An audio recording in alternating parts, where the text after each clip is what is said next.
Chapter 16. Now let's talk about style and delivery in public speaking.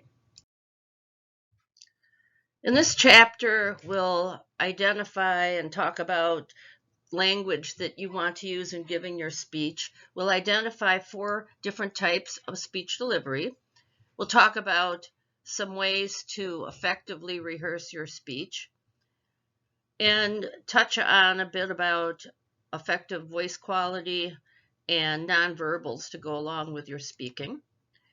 And then at the end, we'll touch on some suggestions for giving and receiving criticism on your speaking.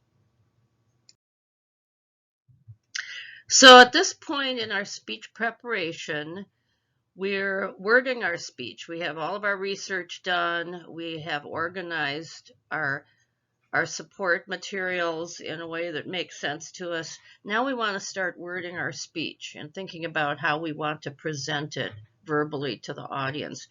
Then, of course, rehearsing, practicing is always going to make you a stronger speaker and more comfortable too.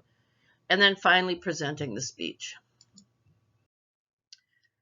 So you want to word your speech after you've completed the research and you've mapped out your organizational plan and put everything in an order that makes sense to you. So now you're at the point in your speech preparation where you've assembled all of your support material that you believe you need to support your main points. You've got your resources and you've got the body of your speech organized and you're ready to actually word the speech. So you're actually going to decide how to verbalize the information that you have. You want to be sure to use familiar words. Use words that people will understand in the audience. You want to be as conversational as you can. So don't use words that are foreign to you. Use words that you would actually use in real life. Now, there's a way to be professional while still speaking conversationally. And articulation is important. We'll get into that a little more as we go further on. But in wording your speech, start to think about how you would put forth verbally some of the information that you have. And I myself have sometimes just verbally out loud to myself in a room verbalized how I want to proceed, how I want to present the material, wording the citations. I've found that doing that out loud to myself can really help me determine what's going to be comfortable for me, how to word the information I have in a way that I'm comfortable with and that the audience will understand. You want to avoid adapters. You want to start thinking about this now. Because adapters are those little nervous things that we do that we may not even realize we're doing, but they definitely distract from your presentation. Some of the adapters that my students have used in the past that will take the audience's attention away from what they're saying are playing with your hair, rocking back and forth, leaning on the podium, things like that. They're just little bodily things we do that, because we're nervous and perhaps preoccupied, we do these things without realizing it, and they are distracting for the audience. So you want to be aware that you may be doing those things and stop them while you're practicing. Now, for your information, there are 4 types of speech delivery. There's impromptu, manuscript, memorized, and extemporaneous. In this class, we will be presenting our speeches in an extemporaneous style. But we will go over what the others are. And then I'll actually explain to you why extemporaneous is the style that we've chosen for our speeches in this class. First of all, an impromptu speech is just one in which you have either no or very little time to prepare. These may happen to you in real life. As you go through your life, someone may say, hey, Janet, would you get up and tell us a little bit about your job, what you do on a daily basis? Just spend a couple minutes sharing with us what some of your duties are. That kind of thing. That's an impromptu delivery. You have little or no time to prepare. A manuscript delivery is one in which the whole presentation is typed out and you just read it to the audience. Now, you can imagine this isn't very engaging, but this is real. A good example of this is a news anchor reading the evening news on the teleprompter. Now, even news anchors try to make some eye contact, but you can tell that a lot of what they are spouting is read from a manuscript. So generally, a manuscript delivery will, a person doing that type of delivery makes very little eye contact. A memorized delivery is just that. It's memorized. And this style is very dangerous. I can't think of an example for a memorized delivery because this is such a poor idea, really. People will try to do this, but what happens when you lose your place? Oh my goodness. Freak out time. Speeches delivered from memory lack spontaneity. They really do. Very little engagement. This encourages very little audience engagement.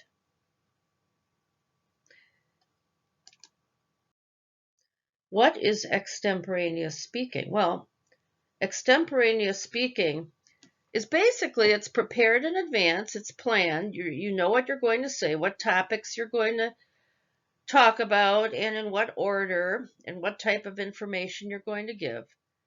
But it's delivered in a way that is conversational. Now, I wouldn't say it's necessarily delivered without any notes.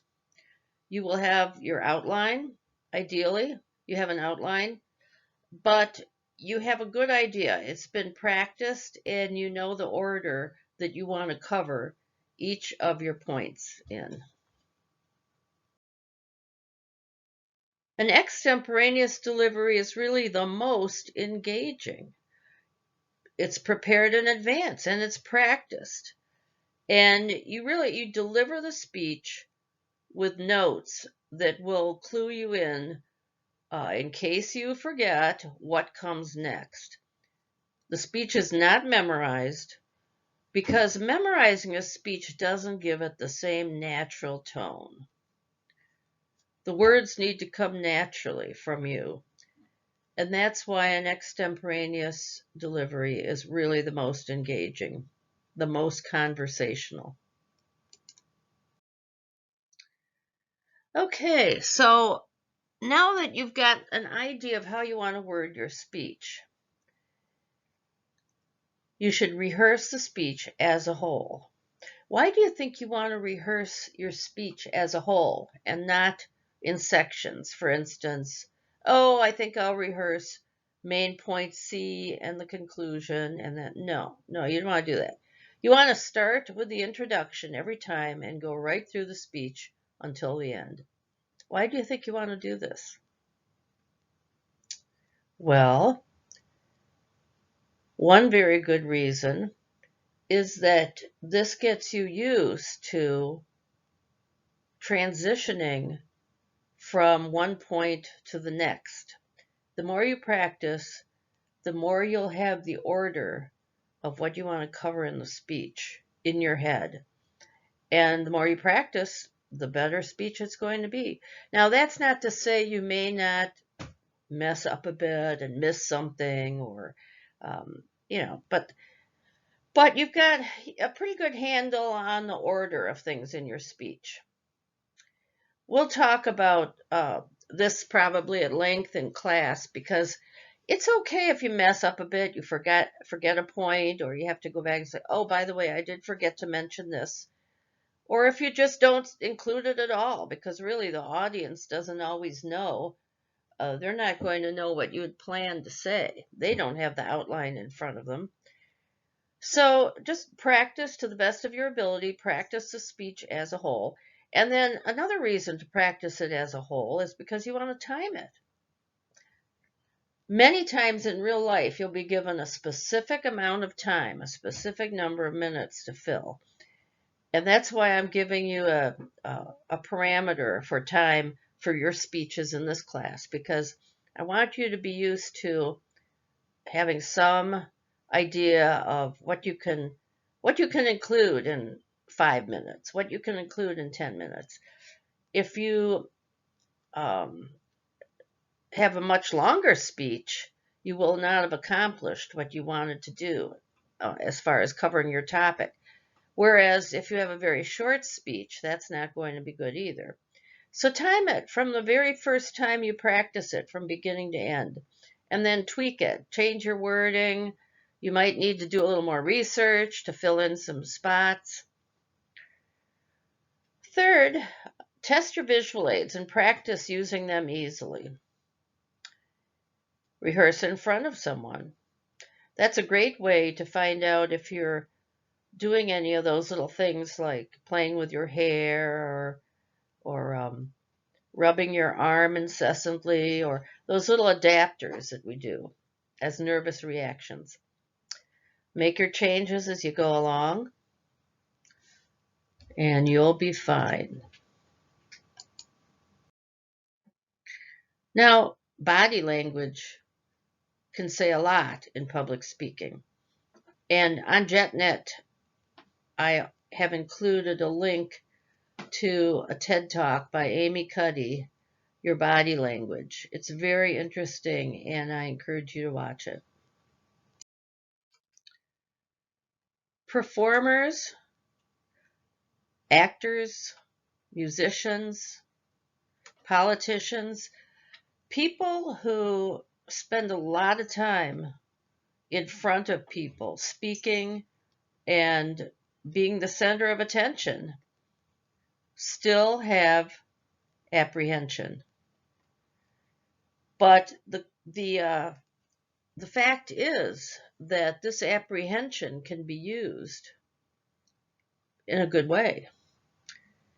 I think you'll recognize this young lady. And Taylor says that the only way to conquer stage fright is really to get up on that stage and play.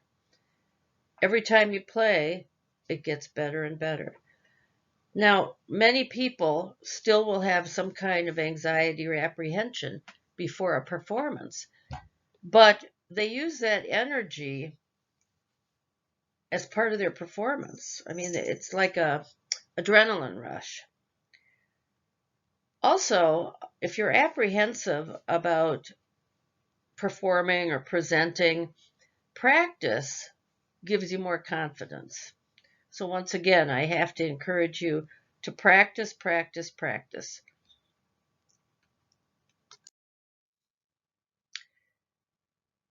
In surveys that they've taken over the years, people have found that giving a speech is the #1 fear of many people, even greater than the fear of death. I mean, that's pretty radical, isn't it? So, let's look at this for a minute. Why do we have this apprehension? I mean, if we realize that so many people have it, how could we ever think that anyone's going to be looking at us from the audience in a critical way? Because so many people have this. We're all in the same boat. So let's look at this for a moment. What are your fears? What really are your fears? What specifically are you afraid might happen? And what if they do happen? Then what? Well, in a class like ours, no one is going to be throwing tomatoes at you. No one is going to be laughing at you. You're not going to look bad. I've never, ever, ever had a student in any of my classes who looks foolish, who looks bad. It has not happened. So think about, what really are your fears? Practice. I can't say it enough, beginning to end. And the more times you get up in front of people to speak, the easier it's going to get. Thirdly, and this is really important, and this is really the reason I ask you to work from an outline. Use your outline as notes. Practice concepts, not words. Memorizing word for word puts more pressure on you. Not only does it not sound conversational, and it sounds very stiff when you memorize, but it also puts more pressure on you to have to remember those words, that memorization. Don't do that to yourself. In your outline, include phrases, concepts, not specific words. You're going to commit the words you want to use to memory as you're practicing. And then you can just glance at your outline if you need to remember what comes next.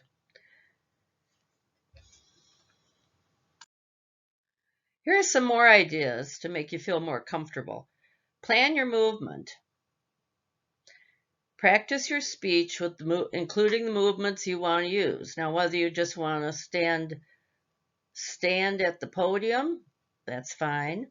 If you want to, I've had some students who walk over to the other side of the screen and point to something on the screen and then walk back to the podium. I mean, there's a lot of little things you can do. You might want to just think about your movement as you're practicing your speech. Also, I really recommend getting enough sleep, and I don't know about you, but I need something for breakfast. And so do whatever you're used to doing in that regard, but having enough sleep usually helps people. Get a little exercise before the speech. That helps, even if it's just a brisk walk from one building to another. Lets a little bit of that anxiety out of your body. Take a few deep breaths before. And you know what? As soon as you step to the podium, you don't have to start right away. Wait. Don't begin until you're ready.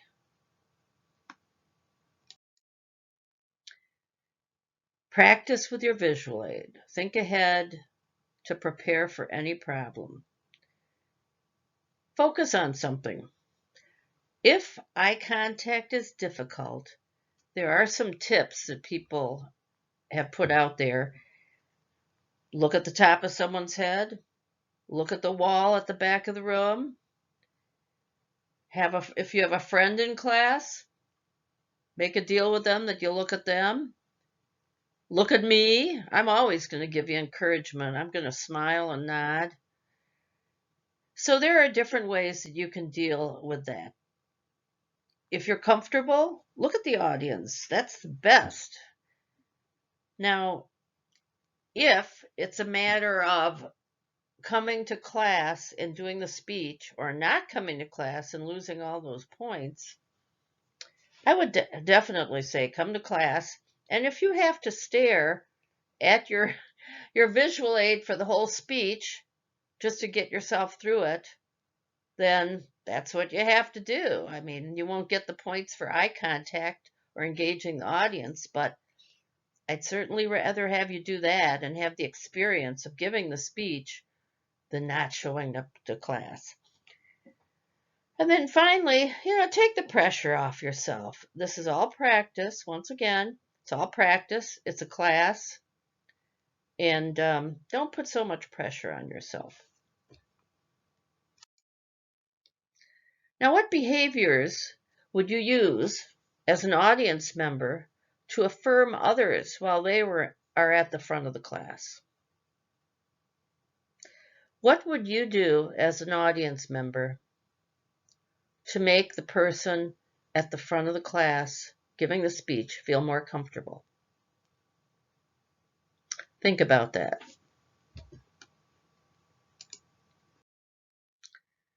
There are some great videos, and the links are on JetNet on our page on creating verbal citations. Krista Price is a speech educator who has made some really nice videos on some public speaking topics. So I encourage you to watch those. You'll get a lot of great ideas.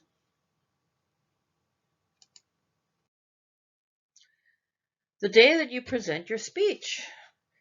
Don't be afraid to smile. A smile is great. Act natural, be relaxed. We're all friends here, we're fellow human beings. And you're speaking about something you enjoy speaking about, right? A pause is okay.